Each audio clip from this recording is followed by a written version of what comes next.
어느 수도원에서 수도사 4명이 기도를 하고 있었습니다. 그때 갑자기 바람이 세게 불면서 수도원의 깃발이 펄럭였죠.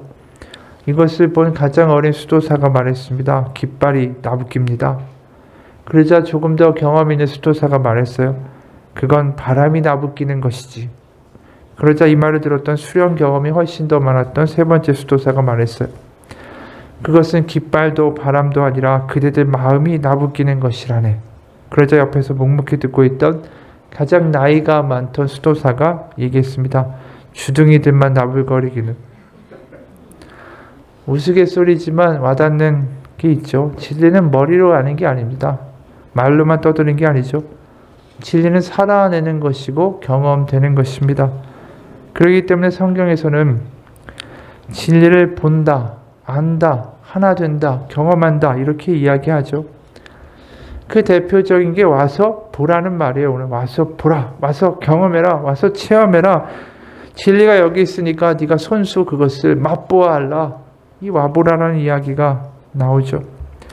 요한복음에 특히 그 말씀이 많이 나와요. 와서 직접 경험하고 체험하라.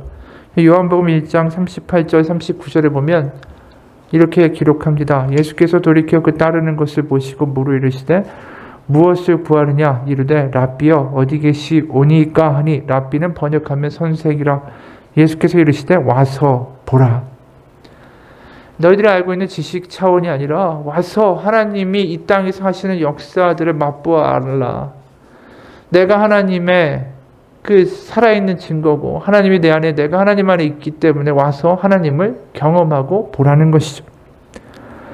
또 같은 문장이 1장 45절 46절에 와서 보라는 말이 또 등장하죠. 45절 빌립이 나다나엘을 찾아 이르되 모세가 율법에 기록하였고 여러 선지자가 기록한 그 일을 우리가 만났으니 요셉의 아들 나사렛 예수니라. 나다나엘이 이르되 나사렛에서 무슨 선한 것이나 알 수 있느냐. 빌립이 이르되 와서 보라 하니라. 그러니까 나사렛에서 무슨 시골 촌동네에서 베들레헴에서 난다고 분명히 예언한 예언자가 있는데 분명히 거기서 메시아가 난다고 하는데 무슨 나사렛에서 선한 게 나야. 그랬더니 와서 보라는 거죠. 와서 경험하라는 거예요.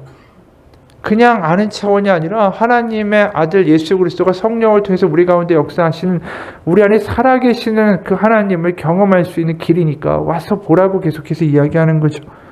요한복음 4장에 가면 사마리아 여인이 또 등장하죠.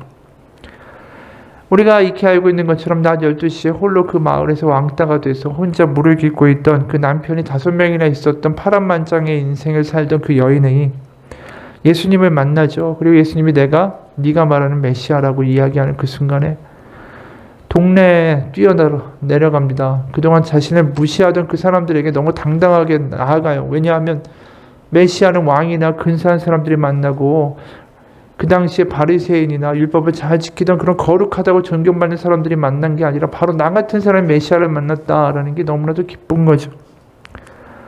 그러면서 4장 28, 29절에 이렇게 말씀합니다. 여자가 물동이를 버려두고 동네에 들어가서 사람들에게 이르되 내가 행한 모든 일을 내게 말한 사람을 와서 보라. 와서 보라는 거죠. 이는 그리스도가 아니냐. 남들 몰래 물을 깃던 여자가 이제 그 물동이조차 신경 안 쓰고 다 내버려두고 동네 사람들한테 가서 와서 보라. 바로 진리고 길이고 생명이고 부활하신 예수, 바로 메시아가 여기 있다. 오늘 본문에도 이 본다라는 동사가 등장하죠. 11장에는 바로 죽은 나사로를 예수님이 살리시는 장면입니다. 바로 이제 나사로를 살리시기 전에 예수님이 이제 베다니에 가시기 전의 일이에요. 그러면서 이제 3절에 보면 그 말이 나오죠. 이에 그 누이들이 예수께 사람을 보내 이르되 주여 보시옵소서 사랑하시는 자가 병들었습니다. 주님께 와서 봐달라고 이야기하죠. 이제 대상이 바뀌었죠. 전에는 와서 누구를 보라고요? 예수님을 보라고 이야기했는데 이젠 거꾸로 예수님 보고 오셔서 봐달라고 간구하는 것입니다. 이게 방향이 바뀐 거죠. 주님 와서 보시옵소서.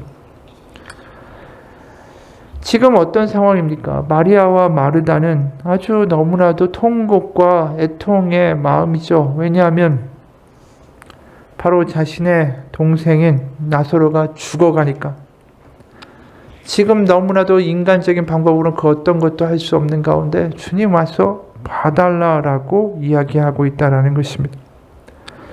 여기서 우리는 두 가지를 볼 수 있다는 거죠. 첫 번째 와서 보라는 건 바로 와서 예수님을 경험하는 것, 하나님을 경험하는 것, 체험하는 것, 그게 믿음이기도 하고, 둘째로는 우리가 애통하고 애곡하고 하나님이 마치 안 계신 것 같고 너무나도 힘든 상황 가운데 하나님 와서 봐달라고 하는 것도 믿음이다라는 거예요. 결국 우리가 하나님을 경험하기 위해서 예수님을 가서 보는 것도 있지만 우리의 삶의 아주 통곡과 힘든 지친 자리에서 하나님을 와서 봐달라고, 나를 기억해달라고 이야기하면서 예수님을 경험하는 일들이 우리 가운데 있다는 것이죠. 오늘 보면서 우리 그런 생각을 해요. 하나님이 너 가만히 있으면서, 하나님 본인은 가만히 계시면서 너희가 와서 봐라, 그렇게 일방적으로만 이야기하시는 게 아니라 지금 이 마리아와 마르다의 이야기가 굉장히 우리 가운데 힘이 되는 이야기죠. 우리가 하나님께 나아갈 기력조차 없을 때, 우리의 힘과 능력으로 소망을 찾을 수 없을 때, 더 이상 길이 없어서 주저앉아 있을 때 하나님 와서 봐달라고 기도하는 거, 그럴 때 예수님이 반응하고 계시다라는 것이죠. 오늘 누이들의 슬픔과 애통의 부르짖음, 주님 와서 보십시오. 주님의 사랑하는 자가 죽어가고 있습니다. 그 탄식에 예수님이 사실은 유대인들의 살해 위협에도 불구하고 그 베다니, 바로 예루살렘의 옆에 있는 동네예요. 그 동네로 들어오시죠. 8절. 제자들이 말하되 라삐여, 방금도 유대인들이 돌로 치려 하였는데 또 그리로 가시려 하나이까. 하지만 예수님은 오셔서 봐달라라는 그 탄식에 응답해 주시는 거죠. 우리가 이런 하나님의 모습을 많이 보게 돼요. 구약에서도 특히 파카드라는 히브리어가 있어요. 파카드. 이거는 방문하다 또는 와서 보다라는 뜻이에요. 출애굽기 3장 16절을 보면은 이런 대목이 나옵니다. 이 공동 번역인데 16절, 이스라엘 장로들을 모으고 너희 조상들의 하나님 곧 아브라함의 하나님, 이삭의 하나님, 야곱의 하나님 여호와께서 나에게 나타나 이르셨다 하며 이렇게 전하여라. 나는 너희들을 찾아와서 너희가 애굽에서 겪고 있는 일을 똑똑히 보았다. 애굽에서 이들이 종살이하면서 너무나도 큰 고통 가운데 하나님 어디 계십니까? 그리고 그들의 삶 가운데 고통 가운데 부르짖었다라고 할 때 그 부르짖음이 내게 들렸고 내가 너희를 찾아왔다. 그것을 백성들에게 전해라. 그게 이제 모세에게 하시는 16절의 말씀이에요. 그 이야기를 모세를 통해서 들었던 백성들은 출애굽기 4장 31절에 이렇게 이야기하죠. 백성들은 믿었다. 여호와께서 이스라엘 백성을 찾아오시오. 자기들이 당하는 괴로움을 살펴주셨다라는 말을 듣고 땅에 엎드려 예배하였다. 그러니까 이들이 경험한 건 뭐예요? 그들의 고통 가운데 와서 보시는 하나님을 경험한 거죠. 이러한 신앙을 또 고백한 사람이 누가복음 1장에 보면 세례 요한의 아버지 사가랴예요. 사가랴가 이런 이야기를 합니다. 68장짜리예요. 1장 68절 공동 번역인데, 찬미하여라 이스라엘의 주 하나님을, 당신의 백성을 찾아와서 해방시키셨으며 우리를 구원하실 능력 있는 구세주를 당신의 종 다윗의 가문에서 일으키셨다. 다 공통적인 거예요. 애굽에서 종살이하고 있고 더 이상 로마와 그리고 헤롯의 그 어떻게 보면 탄압에 너무 힘들어서 탄식하고 있는 그 백성들 가운데서 이런 이야기를 하는 거죠. 이 탄식하고 힘든 백성 가운데 주님이 찾아와 주셔서 우리를 보아 주셨다.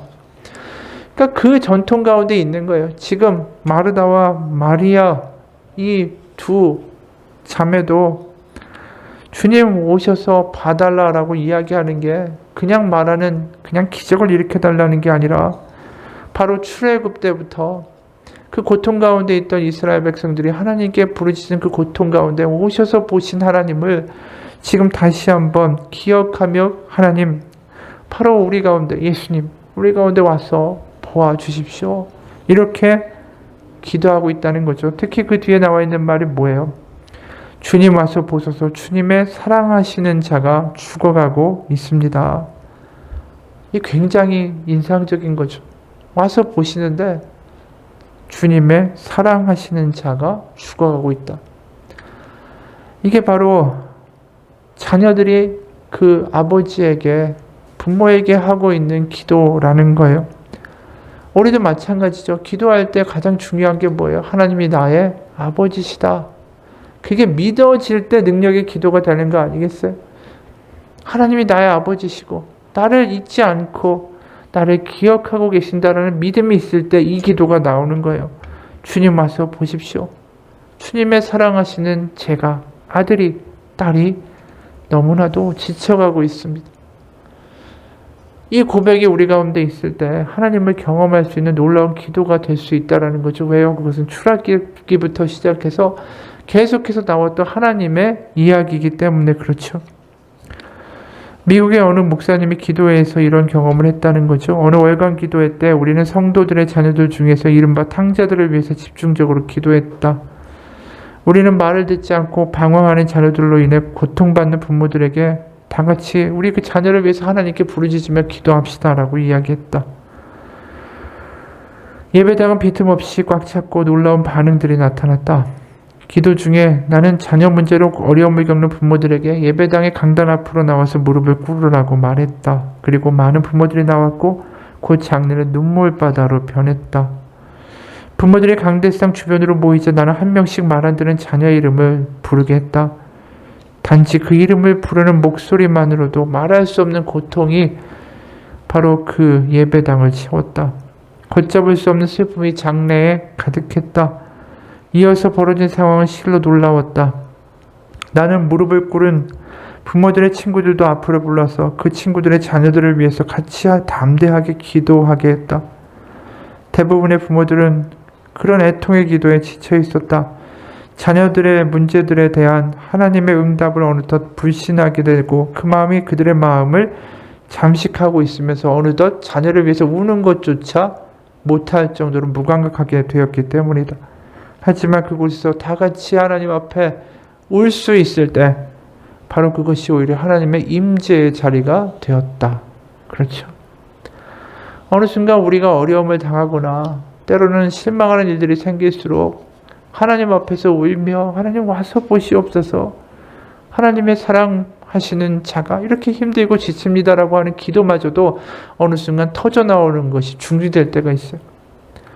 어떻게 보면 오늘 이 기도만큼 정말 절절한 기도가 없어요. 왜? 부모의 마음에서 볼 때 가장 안타까운 게 뭐예요? 바로 아달라라는 거예요. 사랑하는, 주님이 사랑하시는 제가 이렇게 아프고 이렇게 힘들고 이렇게 지치고 이렇게 망가져가고 있다라는 기도만큼 그 아버지를 절절하게 울리는 그런 기도가 있을까요? 이 기도를 할 수 있다라는 것 자체가 능력이고 이 기도를 할 수 있다라는 것 자체가 우리 영성이 회복된 거죠. 어떻게 그 하나님의 아들과 딸이 죽어가고 지쳐있는, 그리고 그 예배당에서 다 같이 모여서 엉엉 울며 하나님을 찾고 있는 그 자리에 하나님이 어떻게 외면하시겠느냐라는 것이죠. 바로 오늘 본문에서 주님 오셔서 보아달라라고 이야기하는 그 장면이 바로 이 예배당에서 자녀들을 위해서 울부짖고 있는 그 부모들과 그 친구들의 통곡의 기도와 같다라는 것이죠. 우리도 기도가 타성에 젖어버릴 때가 있어요. 하지만 주님 오셔서 보아주옵소서, 주님의 사랑하는 자가 이렇습니다 라고 이야기할 수 있는 그 기도가 정말 능력의 기도죠. 거기서 놀라운 건 뭡니까? 사랑하는 자가, 주님이 사랑하시는 자가 병들었습니다 라고 이야기할 뿐이지 그 다음에 고쳐주십시오, 뭘 해주십시오, 이 이야기가 전혀 없다라는 거예요. 그냥 와서 보아달라는 것뿐이에요. 그리고 사랑하시는 자가 지금 아프다는 말뿐이에요. 내가 아프다. 그 다음은 하나님이 다 알아서 하실 문제지. 그 다음에 문제 뭘 해달라, 뭘 고쳐주고 뭘 어떻게 해달라, 그거 자체가 더 이상 필요가 없다라는 거예요. 주님이 사랑하시는 자가 아픕니다. 그것 자체로 강력하고 너무나도 어떻게 보면 마음을 울리는 기도가 될 수 있다라는 것이죠. 우리도 이런 기도를 해보기 원합니다. 주님이 사랑하시는 제가, 또 제 아내가, 제 남편이, 제 자녀가, 우리 형제가, 우리 자녀가, 우리 자매가 비탄에 빠져 있고 힘이 듭니다. 그럴 때 하나님을 경험할 수 있죠. 그런데 어떻게 내 스스로 당당히 내가 하나님이 사랑하시는 자, 내가 사랑받는 자라고 말할 수 있을까라고 이야기할 수도 있을 거예요. 나는 너무나도 엉망이고 주님만이 떠나 있었고 내 뜻대로 막 살았고, 근데 어떻게 뻔뻔하게 가서 그렇게 이야기할 수 있을까? 근데 여기서 뭐라고 이야기합니까? 주님이 사랑하시는 자가 아프다라고 이야기하지, 주님을 사랑하는 내가 아프다라고 이야기하고 있지 않다라는 거예요. 사랑의 주체는 내가 아니라 하나님이라는 것이죠. 바로 주님이 사랑하시는 나인 거지. 주님을 사랑하는 내가 아프다라고 이야기하고 있지 않다라는 것입니다. 우리가 다 연약하죠. 베드로도 3번이나 예수님을 모른다고 부인을 했어요. 우린 다 그런 부족하고 자격이 없고 그런 사람들이에요. 하지만 우리가 로마서 5장 8절 얼마나 많이 이야기합니까? 우리가 아직 죄인 되었을 때 그리스도께서 우리를 위하여 죽으심으로 하나님께서 우리에 대한 자신의 사랑을 확증하셨다. 우리가 예수님과 거의 하나님과 원수 되었을 때, 하나님 모른다고 이야기했고 내 멋대로 살았을 때도 하나님 우리를 기억하셔서 우리를 위해 그 아들을 죽이셨던 것이 이 복음이라는 거 아닙니까? 우리가 잘나서 사랑하시는 게 아니라 우리가 하나님의 자녀가 되었다라는 것을 우리 스스로 고백하며 나아갈 때 자녀이기 때문에 사랑하실 수밖에 없다라는 것이죠. 그게 복음이라는 것입니다. 우리의 소망은 우리에게 달린 게 아니에요. 우리 끝까지 사랑해 주기로 작정해 주신 하나님에게 달려있는 거지. 그걸 믿고 감동이 되기 때문에 이 기도가 나오는 거예요. 주님 오셔서 보아주십시오. 허물 많고 죄 많고 엉망인, 그러나 하나님이 사랑하시는 제가 지금 이렇게 힘듭니다 라고 기도할 수 있는 거죠. 이 기도가 회복되기 원합니다. 왜? 이 기도 가운데는 복음을 깨닫는 것이 있기 때문에 그래요. 복음을 경험하는 고백이기 때문에 그래요. 그러한 애통의 기도가 회복될 때 그곳에 하나님의 기름 부으심이 있고 하나님의 성령이 있고 하나님의 감동이 있고 하나님의 임재가 있는 것이죠. 어려움 속에서 우리가 많이 하는 태도가 뭡니까? 사람을 찾아가고 누구를 의지하고 무슨 방법을 찾고 막 사방팔방 더 뛰어다니게 되죠. 하지만 그 무엇보다 제일 먼저 해야 되는 일이 이 기도라는 거예요. 어려운 가운데. 우리의 삶이 힘들면 힘들수록 결국 회복돼야 되는 제일 첫 번째 기도가 이거죠. 복음을 알고 경험하고 아버지를 부르짖는 자녀의 기도.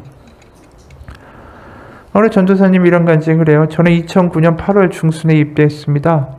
당시에 신종플루가 온 나라에 기승을 부리던 때였습니다. 입대하자마자 입대 일주일 전에 일본에 갔다 온 이력 때문에 신병교육대에 가자마자 격리 조치를 당했습니다. 그 대응이 과하다 싶을 정도였지만 공동체 생활이니까 어쩔 수가 없었죠. 저를 포함해서 30명 정도가 해외 체류나 고열 등의 이유로 격리생활관에서 생활했습니다. 그렇게 첫 주일을 앞둔 토요일 저녁에 중대장이 격리생활관에 찾아왔습니다. 그리고 청천벽력과 같은 소식을 들려주었죠. 격리생활관은 일요일날 주일에 종교활동을 할 수 없다라는 통보였습니다. 그럼에도 불구하고 종교활동을 꼭 가고자 하는 사람은 손을 들라고 했습니다. 저를 비롯해 몇 명이 손을 들었죠. 중대장은 기가 막힌 듯한 표정이었고 우리에게 다시 재차 물었습니다. 그러자 몇 명씩 다 손을 내리고 저를 비롯해 저만이 손을 내리지 않았습니다. 마지막으로 또 물었는데 저는 끝까지 손을 들었습니다. 주일에 예배드리지 않는다는 거 상상할 수 없는 일이었기 때문이죠. 결국 중대장은 자신의 방을 빌려줬습니다. 조건은 혼자서만 예배하는 것이었습니다. 막상 주일 오전이 되어서 예배를 하려니까 나 자신이 너무나도 초라해 보였습니다. 군대 입대한 지 일주일도 안 돼 신병이 마스크를 끼고 생활복에 하얀 운동화를 신고 손에는 조그마한 포켓 성경 하나가 들려 있었습니다. 중대장실도 참 허름했습니다. 찬양팀도 없고 설교자도 없고 화려한 조명이나 시설 그리고 성도에 관해 교재도 없었습니다. 그런데 놀라운 건 그 중대장실에 들어가자마자 무릎을 꿇고 대성통곡을 했습니다. 왜냐하면 그 자리에 주님이 찾아오심이 믿어졌기 때문입니다. 그로 인해 눈물이 터지고 내 안에서 말할 수 없는 갈망이 솟아났습니다. 1시간 동안을 말씀을 읽고 찬송가 부르고 기도하는데 말로 형언할 수 없는 기쁨과 위로와 힘이 부어졌습니다. 군 생활을 향한 막막함이 눈 녹듯이 사라졌습니다. 허름한 중대장실에 주님의 임재로 가득한 예배당이 되었고 주님이 그런 여건과 형편을 뒤덮는 놀라운 은혜를 주셨습니다. 지금도 그 예배 감격이 생생히 느껴집니다. 군대에서 드렸던 첫 예배 추억을 떠올리며 온라인으로 예배를 드리는 것이 코로나 때 맞냐 틀리냐를 논하는 것보다 훨씬 더 중요한 것이 있음을 깨달았습니다. 어떤 환경이든 하나님께 예배하는 것입니다. 굶주림을 갖고 참된 예배자로 바로 서는 것입니다. 이분이 어떻게 보면 격리되어서 혼자서 그 예배를 드릴 때 거기서 너무나도 감격적인 통곡의 예배를 드릴 수 있었다라는 것이죠. 왜요? 바로 그 불쌍한 자녀에게 찾아오시는 하나님을 만났기 때문이죠. 그 누구도 봐주지 않는 그 자리에서 주님이 와서 봐주신 거예요. 부족하고 겁 많고 두려움하는 이 아들이 드리는 예배를, 바로 당신이 부르는 그 예배를 하나님 받아달라고 이야기했을 때 그곳에 찾아오시는 하나님을 경험한 것이죠. 하나님의 가장 큰 약점이 뭘까요? 자녀를 향한 긍휼이에요. 구약에서도 얼마나 많이 이 백성들이 하나님을 실망시킵니까? 하지만 호세아 11장 7절 8절에 이런 말씀하시죠. 내 백성이 끝끝내 내게서 물러가나니 비록 그들을 불러 위에 계신 이에게로 돌아오라 할지라도 일어나는 자가 하나도 없도다. 에브라임이여 내가 어찌 너를 놓겠느냐? 이스라엘이여 내가 어찌 너를 버리겠느냐? 내가 어찌 너를 아드마같이 놓겠느냐? 어찌 너를 스보임같이 두겠느냐? 내 마음이 내 속에서 돌이키어 나의 긍휼이 온전히 불붙듯 하도다. 돌이켜야 되는 건 누굽니까? 이스라엘 백성이에요. 그런데 지금 그 마음을 돌이키고 있는 건 누구라고 얘기합니까? 하나님이에요. 백성이 돌이키지 않을 때 내가 내 마음을 돌이켜 그들을 향한 긍휼을 멈추지 않을 것이다. 바로 이 누이들의 고백이 뭐예요? 주님 와서 보시옵소서. 주님이 사랑하시는 자가 죽어갑니다. 죽었습니다. 그 말에 바로 예수님이 그 자리에 등장하고 계시다라는 것입니다. 우리의 교회가, 우리의 모임이 때로는 우리가 누구를 신방하고 어려운 일들을 겪고 있는 환우들을 만난다든가 교우들을 만날 때, 그리고 내가 혼자 골방에서 기도할 때 우리에게 필요한 기도의 시발점은 뭘까요? 주님 와서 보시옵소서. 모든 걸 다 알고 계신 하나님 와서 보아 주옵소서. 그 기도가 우리 공동체와 우리의 가정과 우리 예배 가운데, 우리의 혼자 큐티 시간 가운데 임하길 원합니다. 송중기 목사님이 기도 외에 다른 방법이 없는 삶이라는 글을 썼어요. 여기 내용이 이렇습니다. 나의 기도의 스승인 어머니는 홀로 남매를 키우며 시어머니를 모셔야 했다. 못 배우고 가난한 여자가 혼자서 가게를 이끌어 나가는 것, 오늘날도 힘들지만 1970년대는 더했다. 그녀는 아침에는 파출부였고 낮에는 식당 배달원이었고 밤에는 화장실 청소부였다. 그러면서 살림도 했다. 잘 수 있는 시간은 4시간도 채 되지 않았다. 그렇게 살아도 월세를 한 번 제때 낼 수가 없었다. 그런데 기도했다. 아니 그래서 기도했다. 잠잘 수 있는 4시간을 쪼개서 새벽기도, 산기도, 철야기도를 다녔다. 내가 봤다. 말문이 터지기 전부터 봐왔다. 어머니가 원래 특별하거나 대단한 기도꾼이어서가 아니었다. 상황에 몰려서 어쩔 수 없어서였다. 죽을 것 같은 생활고와 살려야 하는 자식들 때문이었다. 잠을 더 자기보다 기도를 선택한 이유는 대단한 영성 때문이 아니었다. 매 순간 생사의 기로에 있었고 기도 외에는 다른 방법이 없었기 때문이었다. 기도해야만 하는 상황이어서 기도했다. 어머니의 기도의 동기는 확실했다. 바로 자식들이었다. 기도의 내용의 대부분은 바로 그거였다. 예를 들면 이런 식이었다. 일을 다니느라 종일 집을 비웁니다. 취약전 어린아이 둘이 집에 홀로 있습니다. 하나님 아버지가 그 아이들을 지켜주시길 기도합니다. 늘 적은 돈으로 먹이다 보니 아이들이 영양실조에 걸렸습니다. 하나님 아버지가 그 아이들의 건강도 지켜주시길 기도합니다. 집주인 할머니가 집안에서 줄담배를 태웁니다. 하나님 아버지가 아이들의 폐를 지켜주시기 기도합니다. 어린 자녀들의 산동네에서 아침부터 밤까지 돌보는 보호자 없이 방치되어 있습니다. 하나님 아버지가 이들의 정서와 생각을 지켜주시기를 간절히 기도합니다. 어머니의 삶은 죽음이 내리쬐는 사막과 같았다. 혼자라면 죽을 수도 있을지 모르겠으나 생명보다 소중한 자식들이 있어서 살아야만 했다. 반드시 지켜야만 하는 사람들이 있었다. 자신의 생명도 내줄 사랑이 있었다. 거기서 지키는 기도에 샘이 터졌다. 덕분에 자녀들은 영적 오아시스에 풍덩 담겨 안전했다. 바로 어머니의 기도는 지키는 기도였다. 그 기도를 보고 배워 나도 기도로 사랑하는 사람을 지키는 일을 하게 되었다. 이 목사님이 말씀하는 이 어머니의 기도가 눈물을 흘린 기도가 뭘까요? 자신이 어떻게 할 수 없는 사막과 같은 인생 가운데 할 수 있는 기도, 주님 와서 봐달라는 거예요. 바로 주님이 주신 생명들 하나님이 와서 지켜달라는 거예요. 이게 이 어머니의 간절한 기도였어요. 이 기도가 마르다의 기도고 이게 마리아의 기도라는 것이죠. 바로 나사로를 두고 하는 기도라는 거예요. 바로 그런 기도가 성경의 맨 마무리에도 나옵니다. 요한계시록 22장 20절과 21절 보면 성경의 맨 마지막 두 절이죠. 이렇게 이야기하죠. 이것들을 증언하신 이가 이르시되 내가 진실로 속히 오리라 하시거늘 아멘. 주 예수여 오시옵소서. 주 예수의 은혜가 모든 자들에게 있을지어다. 아멘. 마지막 기도가 뭡니까? 주님 오시옵소서. 와서 봐달라라는 거예요. 초대교회 가운데 수많은 교인들이 핍박을 받아서 순교하고 죽어가고 그리고 악은 너무나도 번성한 그때에 바로 하나님 생명과 부활로 새하늘과 새 땅을 이루시고 이 땅 가운데 이 고통받는 우리들을 와서 보시고 하나님의 영광을 드러내 달라고 하는 기도가 주님 오시옵소서라는 기도였다라는 것이죠. 우리의 삶 가운데 예기치 않은 일들이 참 많이 일어납니다. 이해할 수 없는 일들도 있죠. 그럴 때 우리가 이 기도가 회복되기 원합니다. 주님 와서 보시옵소서. 사랑하시는 제가 아픕니다. 쓰러졌습니다. 무너졌습니다. 그 장소가 어디든 일터든 병원이든 가정이든 교회든 때로는 기도의 문이 막혀서 짓눌려 있다면 이 짧은 문구지만 반복해 보시면 좋겠어요.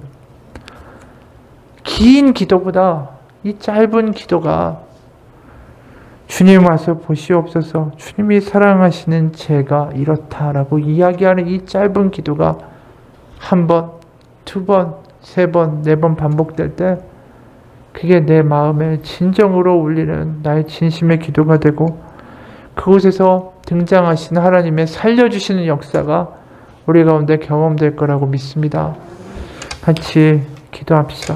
하나님 아버지, 어느덧 습관화 되어버리고 어느덧 주문처럼 되어버린 똑같은 것만 내내 외우며 나아가던 형식적인 기도가 아니라 때로는 우리의 삶의 어려운 가운데 부딪히는 막막한 가운데 우리는 다시 하나님으로 말미암아 기도의 관문을 통과하고 열정과 뜨거움의 기도로 가는 그러한 시간들을 맞이하게 됩니다. 바로 그때에 우리가 외치는 진심의 기도, 주님 와서 보시옵소서.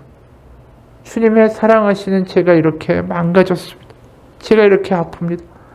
제가 이렇게 무너져 가고 있습니다. 이 기도가 우리 가운데 진정으로 고백될 수 있을 때 그곳은 더 이상 망가지는 자리가 아니라 실패하는 자리가 아픈 자리가 아니라 그 자리에 찾아오신 주님 때문에 회복과 부활과 능력과 소망의 자리로 변하게 될 것을 믿습니다. 우리 가운데 이런 자녀로서의 기도, 자녀로 아버지를 부르짖는 그 기도가 회복되는 우리의 신앙과 영성되게 하여 주옵소서. 예수님 이름 받들어 기도합니다. 아멘. 우리 같이 좀 기도합시다.